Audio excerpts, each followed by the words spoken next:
Jaz mislim, da človek ne more misliti tehnično, brez da si predstavlja to matematiko zraven. To je moje mišljenje. Torej, gospod Rode, vi ste v bistvu Slovenec v Ameriki, ampak ste svojo izobraževalno pot začeli v Sloveniji, potem pa vas je pot zanesla v tujino. Je bilo to načrtno, je bil to vaš načrt ali je bil to zgolj splet na ključi? Odgovor, da je bil splet na ključi. Ampak dejansko sem jaz v Ljubljani diplomiral in predtem sem bil dvakrat na praksi v Nemčiji in imeli smo absolventski izlet, ki nas je vodil na Švedsk Ericssonu, potem v Holandiji k Philipsu in München k Siemensu. Tam smo videli veliko novih stvari in takrat se mi je zbudila želja, da bi šel ven. Ampak ta želja je pa bila pogojena s tem, da je bila takrat, ne bom rekel moja punca, ampak malo sva se poznala in ona je šla 3 leta pred mano v Ameriko. To se pravi od mojega izleta 1 leto, 2 leti. 1 leto prej je šla. No in jaz sem šel prav za njo, tako rekoč, to se pravi, bila ljubezen tisti glavni vzrok in ona mi je dobila, poslala papirje, da sem se vpisal na Northwestern univerzo. In skratka, šel sem ven, pol leta po tistem, ko sem končal fakulteto, sem šel v Ameriko. Kako pa bi opredelili neke glavne bistvene razlike med šolskim sistemom v Ameriki in v Sloveniji?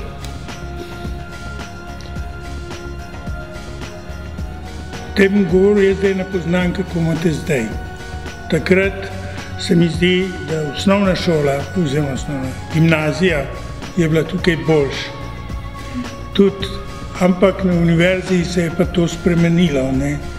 In se mi zdi, da univerza v Ameriki, posebej še za graduate, za undergraduate bi rekel, da ni, da je recimo ekvivalent, odvisi od profesorja vsekakor. Ampak nasplošno za podiplomski študij pa je sigurno tam boljše. En od vzrokov, zakaj se mi zdi, da je bilo boljše, je dostop do profesorjev. Odnos med profesorji in študentje. Ta odnos je posebej čisto drugačen. Ker ti si šel tam profesorju, kadar si hotel kaj vedeti. In zdaj, ne vem, kaj je ta.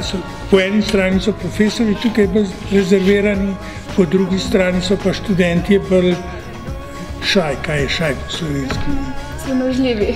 Sramežljivi. V tem je, te bližine ni. To je tam boljše. Kako pa se mi zdi, da se v zadnjem času v Sloveniji soočamo s tako imenovanim pojavom bega možganov? Ja, to slišim, ja. Zakaj pa mislite, da je mogoče to prav zaradi tega šolskega sistema ali da mladim raziskovalcem, izumiteljem v Sloveniji preprosto ne damo priložnosti? Ne, te ljudje mislijo, da bojo tam zunaj kar neki ratali. In lahko, nekateri imajo srečo. Mogoče je več možnosti tam.